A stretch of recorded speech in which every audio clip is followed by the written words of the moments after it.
السلام عليكم متابعي كيفاش بلان تيفي. عدت إليكم من جديد مع آخر مستجدات الكرة الوطنية والعالمية، وجاء في أبرزها إصابة نصير مزراوي وانزعاج كبير من الناخب الوطني وليد الركراكي قبل إفريقيا، وكذلك إقالة مدرب الوداد الرياضي عادل رمزي، بالإضافة إلى تعاقد نادي الرجاء الرياضي مع المهاجم البوليفي فيكتور إبريغو. وأيضا خسارة برشلونة مباراة الأمس ضد أنتويرب تستنزف خزينته، وكذلك اي سي ميلان يطيح بنيوكاسل خارج البطولات الأوروبية. وفي آخر الأخبار جيرونا يسعى للابتعاد في صدارة الليغا، وريال مدريد تصطدم بفياريال، وبرشلونة يبحث عن طوق نجاة في الجولة 17 من الليغا.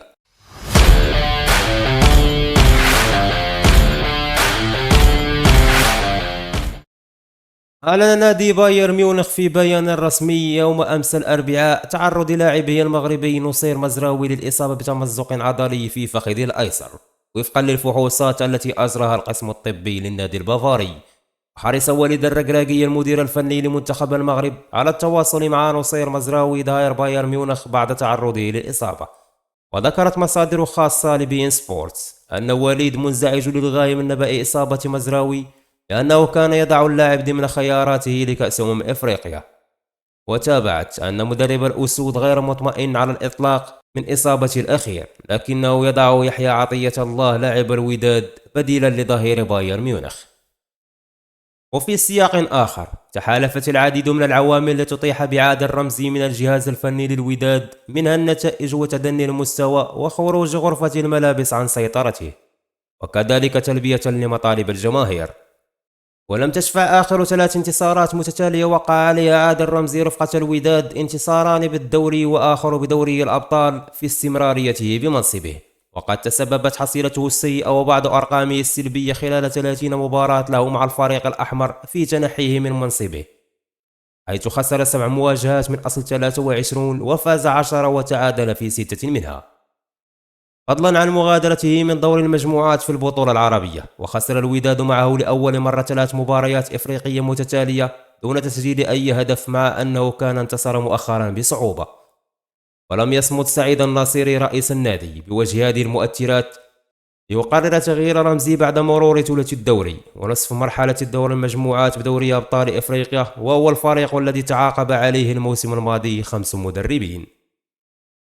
وفي خبر آخر، وصل المهاجم البوليفي فيكتور بريغو مدينة الدار البيضاء تمهيدا للتعاقد مع نادي الرجاء البيضاوي في الميركاتو الشتوي، يصبح أولى صفقات النادي في يناير المقبل.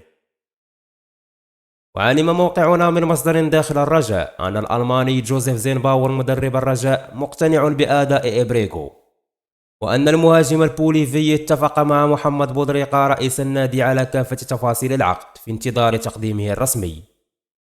وكان مدرب النسور زينباور قد طالب بالتعاقد مع مهاجم إضافي كي ينافس على درع البطولة هذا الموسم، علما بأن الرجاء يحتل المركز الأول مناصفة مع نادي الجيش الملكي.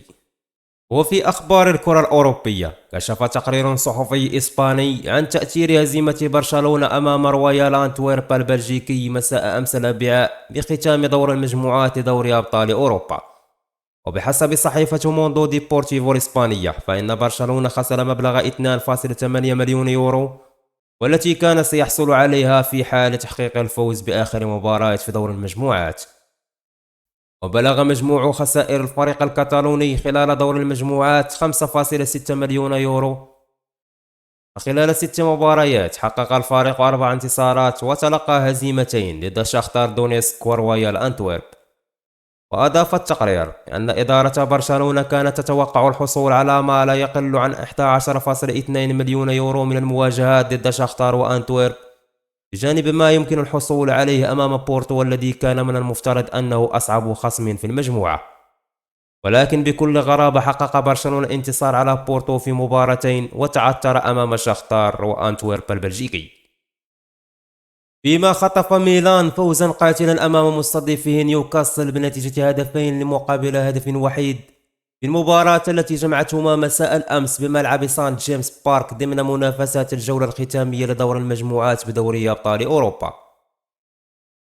وبالعودة إلى تفاصيل المباراة، تقدم جويلينتون لنيوكاسل في الدقيقة 33 فيما عادل كريستيان بوليزيتش النتيجة للروسونيري في الدقيقة 59 قبل أن يضيف صامويل تشوكويزي الهدف الثاني لميلان في الدقيقة 84.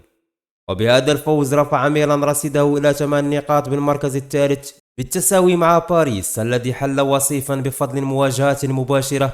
يودع الفريق الإيطالي دوري الأبطال ويذهب للدوري الأوروبي. أما نيوكاسل فتجمد رصيده عند ال5 نقاط ليودع البطولات الأوروبية هذا الموسم بعد تديله جدول الترتيب.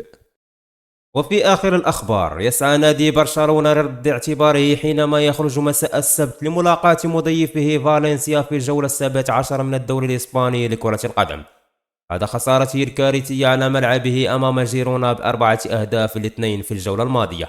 يبتعد حامل اللقب عن دائرة المنافسة عن الصدارة، وبالتالي ليس أمامه بديل سوى الفوز وبأداء مقنع على فالنسيا صاحب المركز ال11.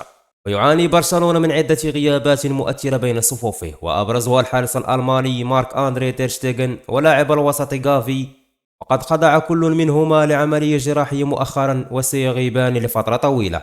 أما تحوم الشكوك حول مشاركة ماركوس ألونسو، فيما ينتظر جيرونا حتى مساء الاثنين لملاقاة ضيفه ديبورتيفو ألافيس صاحب المركز ال12. ويتصدر جيرونا جدول ترتيب الدوري الإسباني برصيد 41 نقطة، وبفارق نقطتين عن ريال مدريد الوصيف، وبفارق 7 نقاط عن أتلتيكو مدريد صاحب المركز الثالث وبرشلونة الرابع. وبعد الانتهاء من مواجهة ألافيس سيخرج جيرونا لملاقاة ريال بيتيس، ثم يخوض مواجهة صعبة أمام ضيفه أتلتيكو مدريد في الجولتين التاليتين. فيما يلتقي مساء الأحد ريال مدريد مع ضيفه فيا ريال صاحب المركز ال13 على أمل الخروج فائزا والصعود مؤقتا إلى الصدارة انتظارا لما ستسفر عنه مواجهة جيرونا أمام ألافيس. ويعاني ريال مدريد من عدة إصابات في صفوفه، أبرزها فينيسيوس جونيور وتيبو كوردوا وإدوارد كامافينغا إيدير ميليتاو وتشواميني. فيما يخوض أتلتيكو مدريد صاحب المركز الثالث مواجهة صعبة أمام مضيفه أتلتيكو بيلباو صاحب المركز الخامس يوم السبت. تنطلق الجولة 17 للدوري الإسباني غدا الجمعة بمباراة أوساسونا مع رايو فايوكانو، فيما يلتقي السبت سيلتا فيغو مع غرناطة وإشبيليا مع خيطافي. ويلتقي يوم الأحد ألميريا مع ريال مايوركا، وريال سوسيداد مع ريال بيتيس، ولاس بالماس مع قادش. خير الكلام ما قل ودل. وإلى هنا متابعي الأعزاء تنتهي حلقتنا. نتمنى تخليوا لي تعليقاتكم، آراءكم وانتقاداتكم، وما تنسوش الإعجاب بالفيديو والاشتراك في القناة. أراكم في فيديو جديد، دمتم سالمين.